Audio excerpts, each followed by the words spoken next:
There he is. Welcome to Weekend Winners.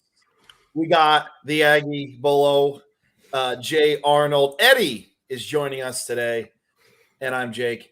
The prisoners are again running the asylum. Kevin and our fearless leader, Joe, are out doing their husbandly duties. But it's okay because we're going to pick up the ball and we're going to make sure the show goes on. Jay, for the people who do not listen to the Get Back Coach, which comes on every Tuesday, the Aggies, in a nutshell, what happened, man? I think they just struggled on offense a little bit. I think was the biggest issue.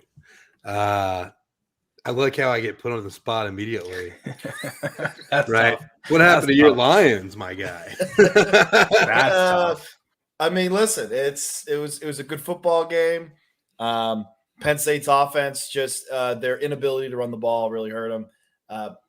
They scored 11 points in 3 minutes, and then great play call by Michigan at the end for that last touchdown. 2 Penn State defenders run into each other on crossing routes, and that was all she wrote. But it's the offense, it's that running game. And Penn State's a good team right there. They're 6-4, which is underwhelming. But I mean, until you have a run game, I mean, you can't expect too much.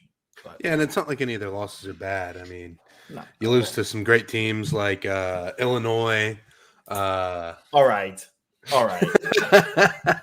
Everybody loses. Listen, everyone loses. That was the worst Penn State loss in 20-some years. I mean, they were hurt. They were banged up. It's all right. But listen, your Aggies were coming along, though. Like we were saying last week about how we thought the offense was finally going to turn that corner, but I mean, like it did not happen for the Aggies on Saturday. The defense I think played a hell of a game, but again, if your offense doesn't show up and you spot them a few points on turnovers, that's going to be the end result. So hats off to Mississippi that they played a great game, and Lane Kiffin I think honestly kept A&M in it a little bit with some of his risky play calling, but that's what you get when you have Lane Kiffin. Yeah, it happens. They'll get an easy win against Charleston Southern this week, or the Prairie View. Who are they playing? Prairie View. Georgia has Charleston Southern. Georgia has Charleston Southern. Sorry. Yeah. And then Eddie, are you a Buckeyes guy? No, not after they lost to Oregon. So you're giving up? Yeah, no, I gave up. Okay. I gave up, and I was a very brief Buckeyes fan. I think we get to assign Eddie a team now. Is that how this works? Oh, I mean, we'll see. Well, it depends on who you decide on. Yeah, I think Jay and I have to ponder this for like a week. And honestly, I think by the end of the show, we can probably give Eddie a team. Could probably find some. We could figure out his vibes and then match him with a team based on vibes. Yeah. Wait, Eddie, I don't want this to play any part of that. I just want to say I do root for Kentucky in basketball. I'm just saying. Oh well, you can jump on that football. No, I'm not saying that needs to be done. I'm just letting you know so you have all the facts. I'm not saying that has to happen, but the entire state doesn't. You might as well do it too. I like being a free agent right now. All right, so we got some winners for you guys, and we're gonna start this off with Iowa State at Oklahoma. Oklahoma is a 3.5-point favorite right now. Over under set at 59.5. Eddie, you're the new guy on the show. Tell us, what do you think about this one?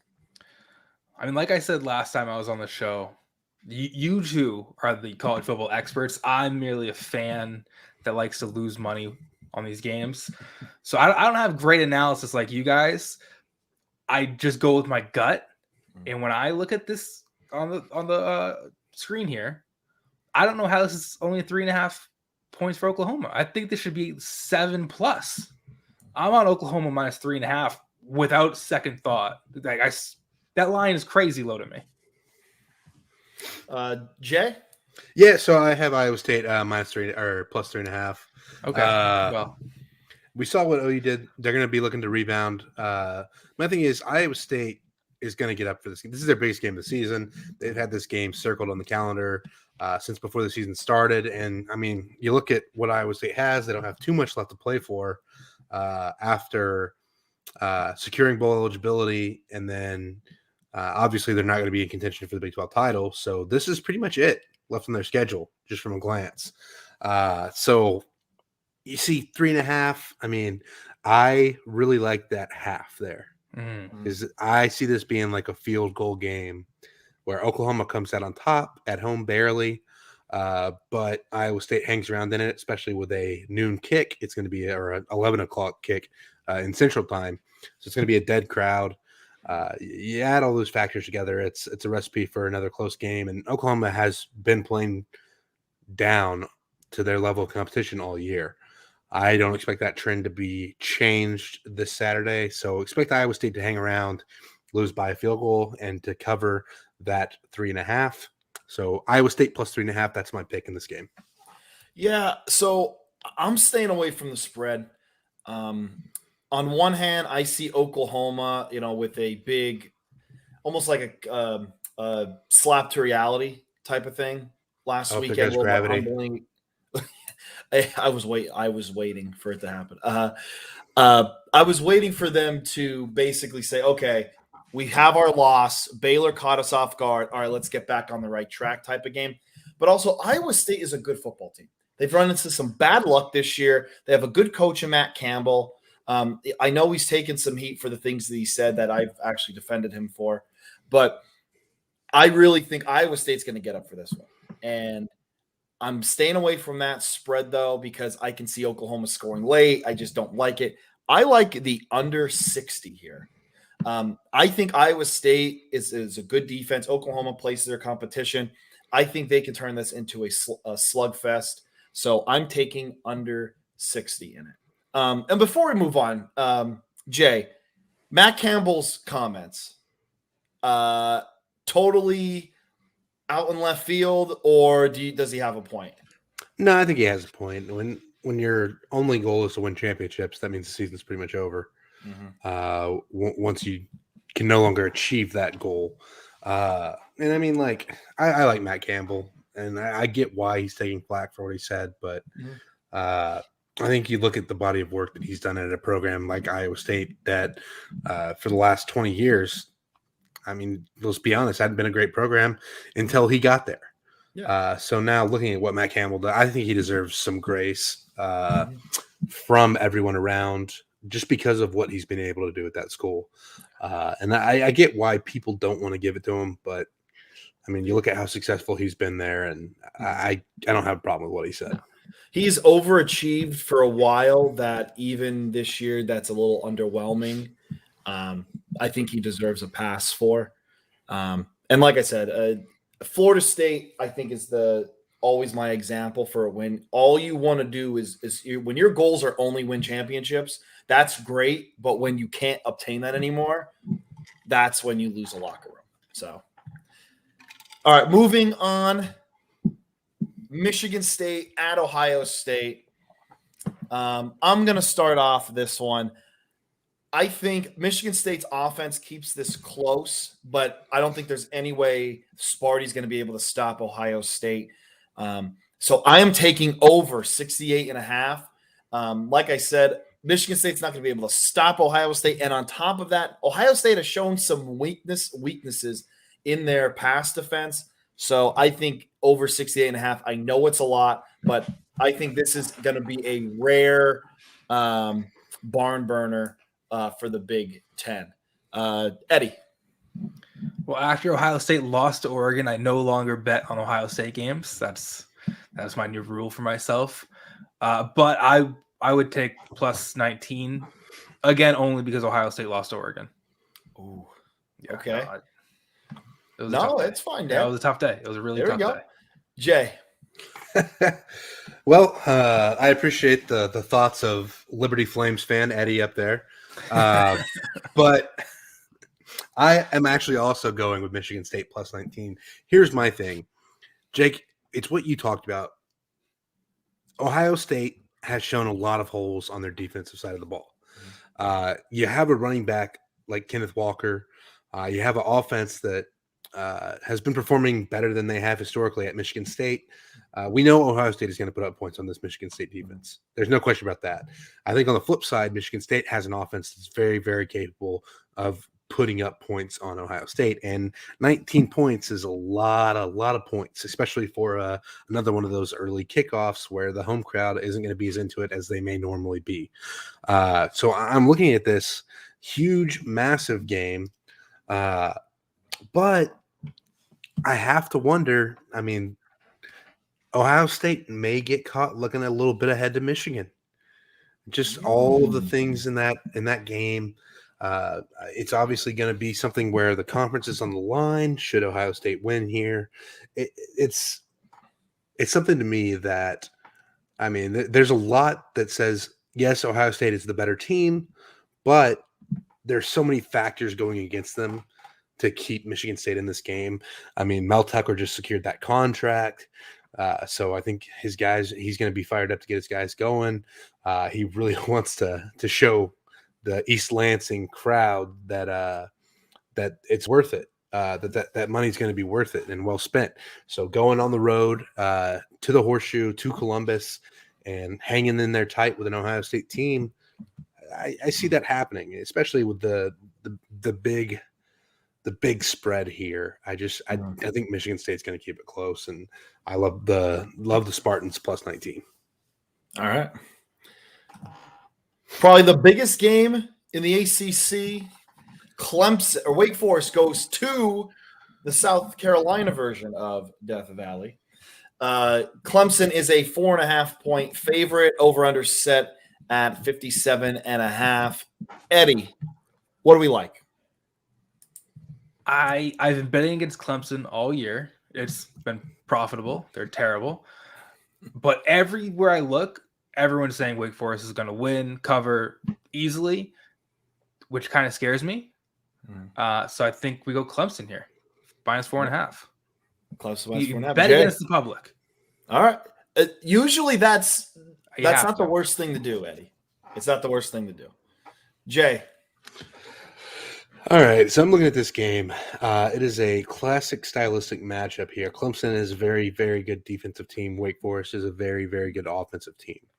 I'm looking at this over-under, and do I think that Clemson's defense can slow down what has been a very prolific Wake Forest offensive attack? Yes. Do I think they slow them down enough to hold them under, 24, 25 points? I don't think so. And I think on the flip side, Wake Forest's defense is unreliable enough that Clemson's going to be able to put up points of their own, no matter how bad DJU and company for the Clemson Tigers has been this year offensively. So I still see a lot of points being put up in this game, or at least enough to cover that over. So I actually got this at 56.5. And I think maybe that one extra point will be nice, but even at 57.5, I still like the over here. That's what I'm riding with. So I'm with Eddie. I'm taking Clemson minus 4.5. And I think the big thing we're going to see is Clemson's run game. We haven't really seen Clemson. Their offense has been god awful. That defense is still so good. I think they'll be able to slow Wake Forest down.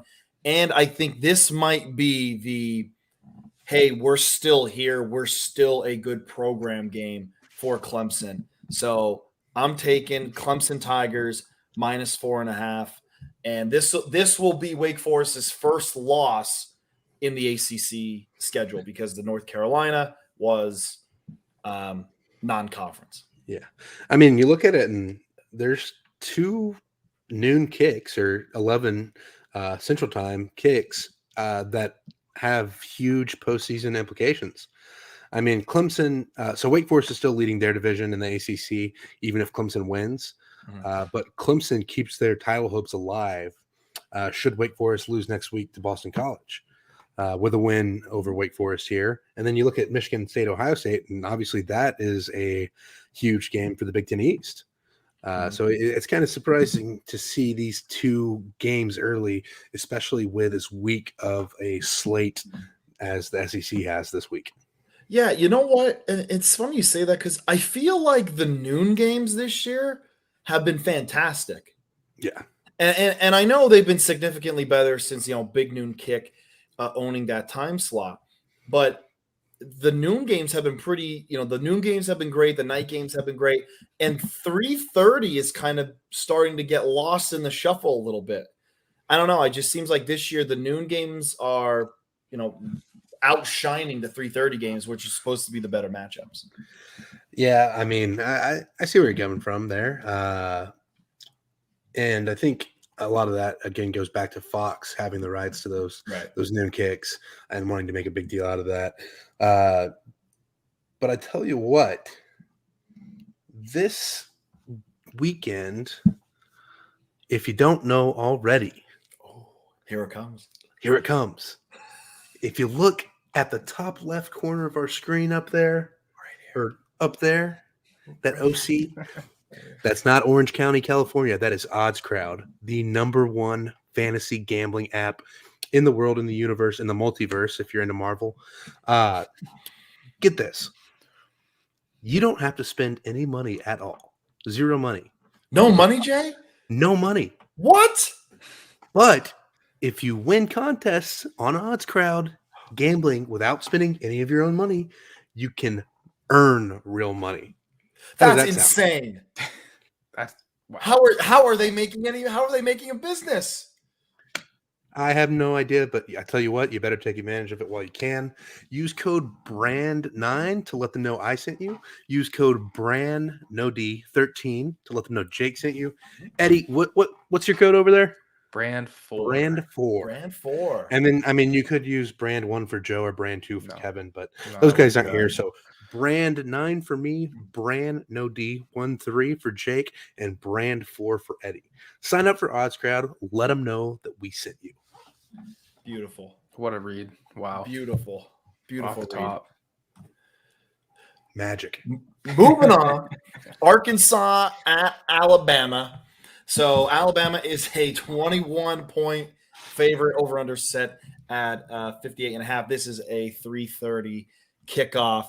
So I'm taking Bama minus 21. I just think Arkansas is a little banged up.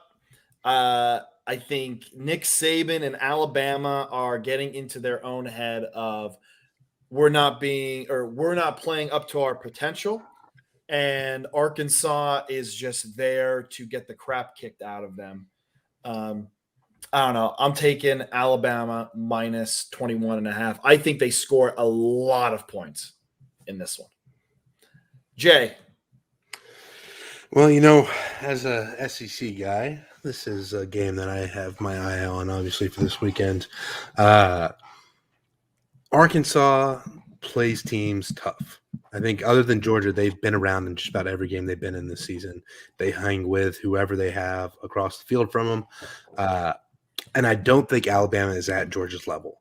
For that reason, I am taking Arkansas plus 21. I just think that maybe they're not going to be able to keep it up with Alabama for the entire game, but that's still three touchdowns, right? I mean, 21 points is a lot of points.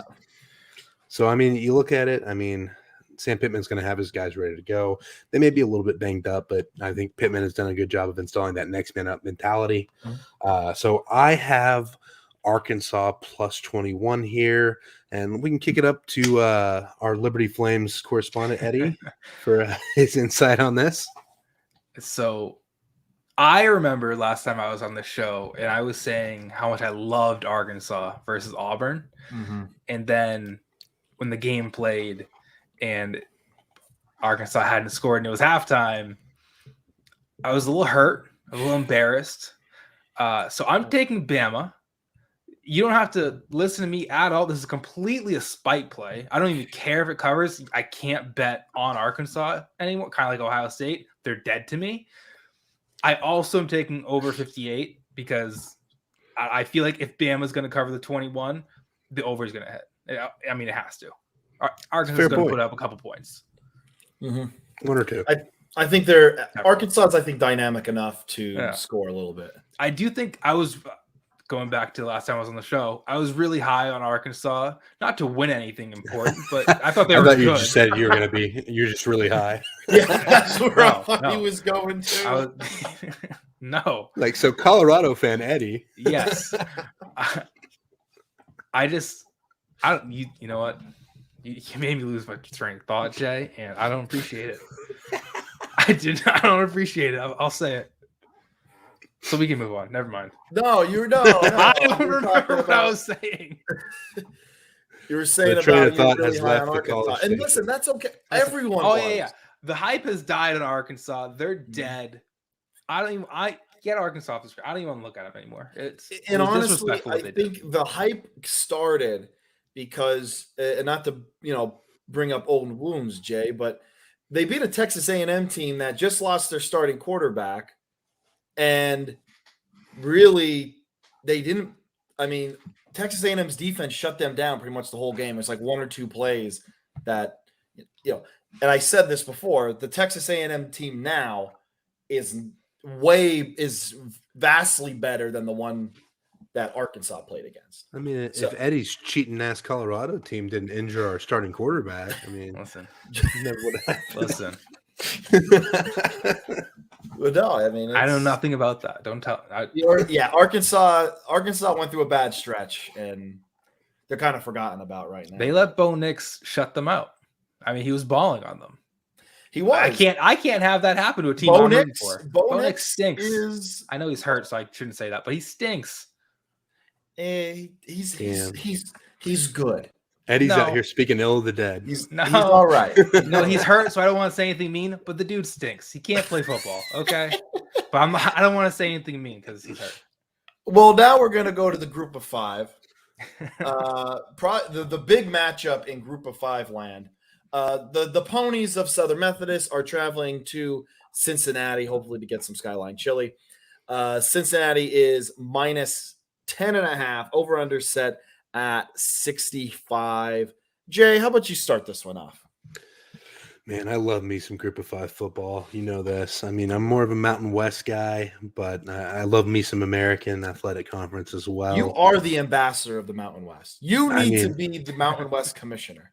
I think that'd be a good gig. I mean, you get to go out to Hawaii every once in a while, San Diego. I get to go up to Wyoming if I want to go elk hunting on occasion. Mountain West would be great. But we're talking about SMU and Cincinnati. SMU got off to a hell of a start, and then they ran into a brick wall in a hurry when they played Houston and Memphis back-to-back. Have rebounded since then. I think they're still one of the best teams that Cincinnati will play this season. Obviously, I think Houston is probably the top of the competition that Cincinnati will face. Houston's probably even better than Notre Dame, in my opinion, but that's another story. Yeah, we can just move on from that comment. Kevin, here's the thing. I think when you look at this game, SMU and Sonny Dykes are so creative, and that offense is so talented. They're going to be around in this game the whole time. Cincinnati, yes, their defense is solid, but because, and I get bit on this all the time, but because they're a solid defensive team, I think it's harder for those types of teams to cover spreads. For that reason, I think SMU is going to cover. And a little tip on this, I also got this at plus 11.5. So getting SMU with that extra point, I really like that. I don't like the 10.5 as much, but SMU plus 11.5, I'm confident in them hanging around long enough to sink that. All right, Eddie. Since they can't cover spreads, they'll probably win this game. They can't cover spreads. They haven't in like a month and a half. I'm on SMU. Yeah, you know what? And it's to teams that they should be blowing out, or at least be beating by double digits. Like Tulsa, I mean, come on. They're fraud. I'll say it. Since these frauds, I don't care. See, frauds. No, nowhere near that top 40 they belong. Frauds. Okay, let's not use the F word here. I think Eddie just hates the state of Ohio. Oh, whoa. Yeah, that's what I'm gathering. Yeah, I mean, maybe he's a Michigan fan. No, Michigan fan, Eddie? No, I don't like Michigan fan. No, I need to.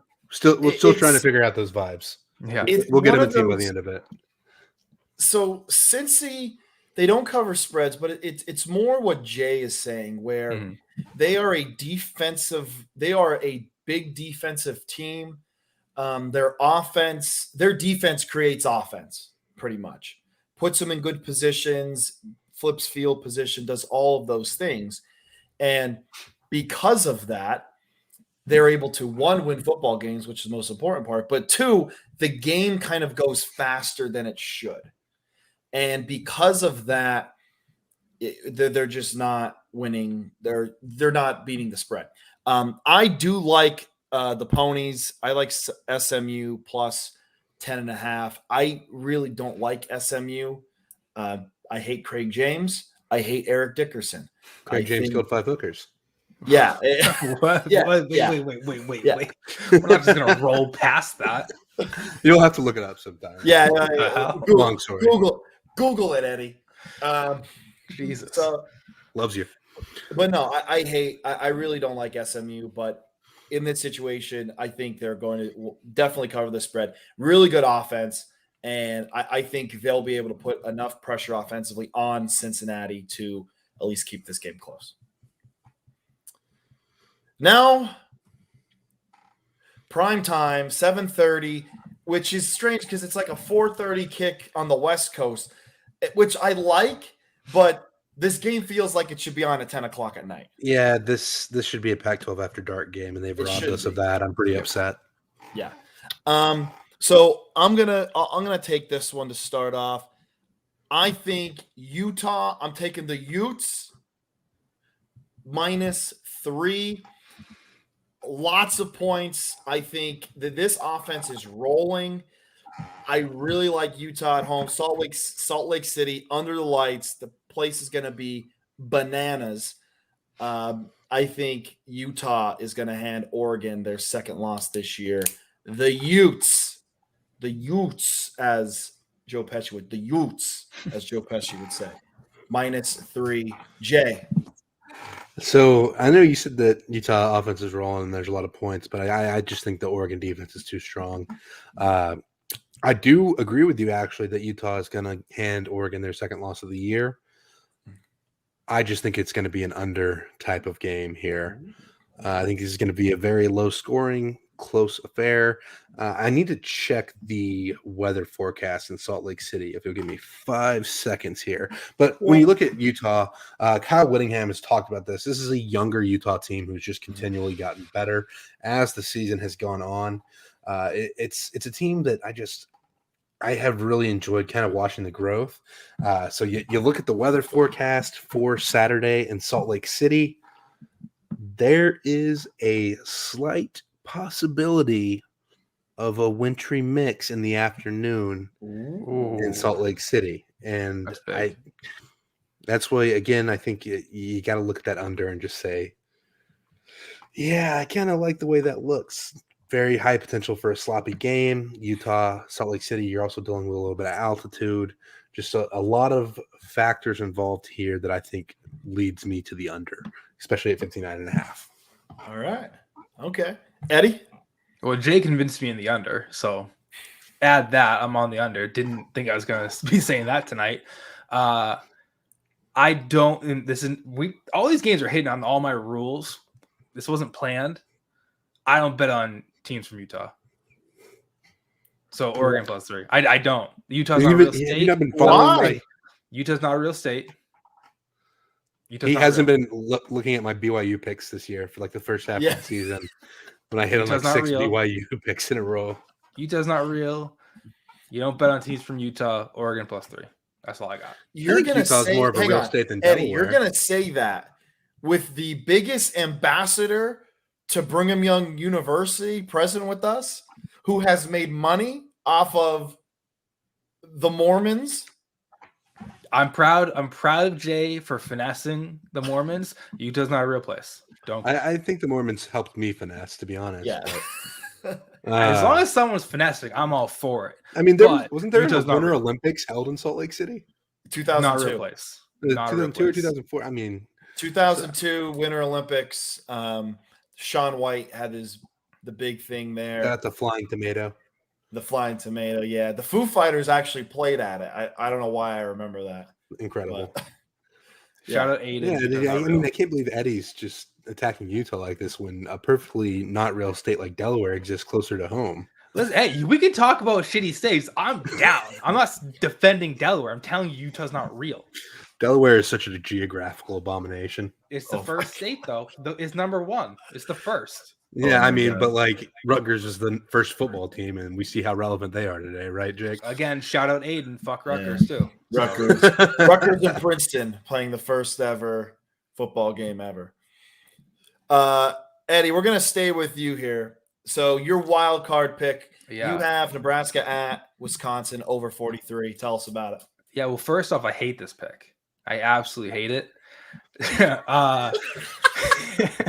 Yeah, I brought this pick here. I don't like it, but So no, no joke, the last month I've been betting. This way, I bet unders in Big Ten games. That's just what you do. You bet the under. I've been doing that in all of Wisconsin's games. mm-hmm. Wisconsin keeps covering the total by themselves. I'm done playing with Wisconsin. I'm taking the over. I'm prepared to lose money. It's fine. I'm taking the over. So I'm not betting unders against Wisconsin anymore. I'm taking the over. Jake, don't talk me out of it. Oh, I don't talk me out of it. No, I'm not. I'm not talking you out of it. I'm not talking you out of it. I butchered Wisconsin.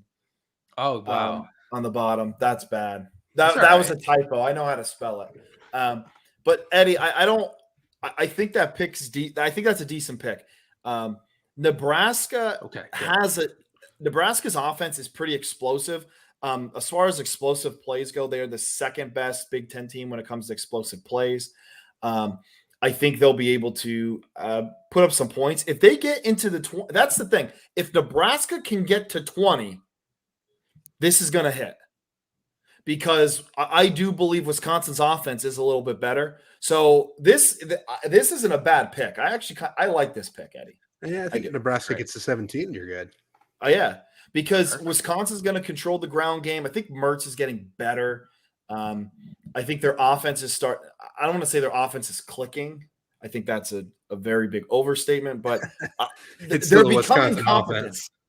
The offense is becoming competent. So, yeah, I like that pick, Ed. Now Jay, sure gonna lose. All right, you know me and my Power 5 football. Shout out to the University of Texas San Antonio Roadrunners. Meet motherfuckers. We got the probably the biggest game in Conference USA this year. Honestly, if you look at this, neither one of these teams is going to be in the conference next, or I guess I don't know when they're making the switch, but you look at UAB, they have been near the top of the conference since reviving their football program. A lot of people forget about that. 2013, there was no UAB football. Coach Bill Clark has done a great job of reviving that program, bringing it back and making them competitive almost immediately. With that being said, what a job Jeff Traylor has done with this UTSA football team. I mean, undefeated. You have a big road game, a win over a Big Ten team in Illinois earlier this season. Yes, Illinois is not that great of a team, but still to go on the road to a hostile Big Ten environment when Illinois is coming off a huge win over Nebraska to start the season. Mm-hmm. I mean, I'm a big fan of what Jeff Traylor has done. I have UTSA -4 here. They know that they're playing to secure their place in the Conference USA Championship, trying to keep that undefeated season alive. And I'm just a really big fan of how they're playing football as well. Great running back in Sincere McCormick. And then defensively, I think they're going to be able to shut down UAB. So UTSA -4. I think they win this by a touchdown plus some. Yeah. UAB, I don't know. UAB is always sneaky good. Like, I know their totals are all, towards the top of the conference, but I don't know. They should have never gotten rid of the football program because they were significantly getting better every year. And then I think they're at like 8 wins and they're going to close the football program, which was insane to me. And then they ended up bringing them back, 2 years later? Yeah, I think it was 2 years. And it was like they never left. Yep. It was like they picked up right where they left off. And a lot of that's Bill Clark just being a fantastic coach who I think I'm kind of surprised that he's not getting more looks in the silly season going on right now. But that's neither here nor there. We'll definitely be hearing it. I think once bowl season comes around, I think we'll be hearing his name. Or like right before bowl season, like season ends, you have Bloody Monday where everyone gets fired and hired and that whole thing. That's a big day. Well, I mean, but so many people have already gotten fired in the middle of the season, right? It's crazy. It's a totally different world of college. College football now is totally different than it was in the past 20 years. But that's a conversation for a different time. I have Washington at Colorado under Ugh. 43. Jay, you're Ugh. shaking your head. You hate this. This game is just absolutely disgusting. These two Ugly. offenses. This is Power 5 sicko game of the week right here. I am inclined to agree with you. And playing at that altitude in Boulder, that's just This is going to be ugly. disgusting. This is not going to be for the faint of heart. These two offenses are garbage. Garbage. Washington just fired their offensive coordinator, fired him probably 7 weeks too late. They should have fired him after the Michigan game. But their head coach is gone too now. And their the head coach is gone too, which probably means they're going to be fired up. Coach is fired game. I think Washington's a 7-point favorite in this one. But no, these offenses are terrible. Colorado is just a putrid offense. Washington's is also god awful. This is the rock fight. This is a rock fight. This is two teams just throwing stones at each other, and nothing's hitting anything. Yeah, this is ugly. Under 43. That's my wild card pick. Again, you just heard all of these winners. Mm-hmm. You're going to take them, and then you're going to put them in the odds crowd. You risk nothing. It's free to download. It's free to bet. And it's virtual units, fake money, and you can win real money if you win the contest. So enter now. You still have about 22 minutes before noon hits. So put these in, enter the contest for today, and win real cash money. Put in my promo code BRAND13. You got Jay on the bottom, and his is BRAND9, and then Eddie BRAND4. I mean, don't put in Joe's. Don't put in Kevin's. They're not here. They're not here. Put in one of ours. Okay, we're here doing the time. Put in ours. Tell them that we sent you. And from all of us at Weekend Winners, have a freaking Saturday.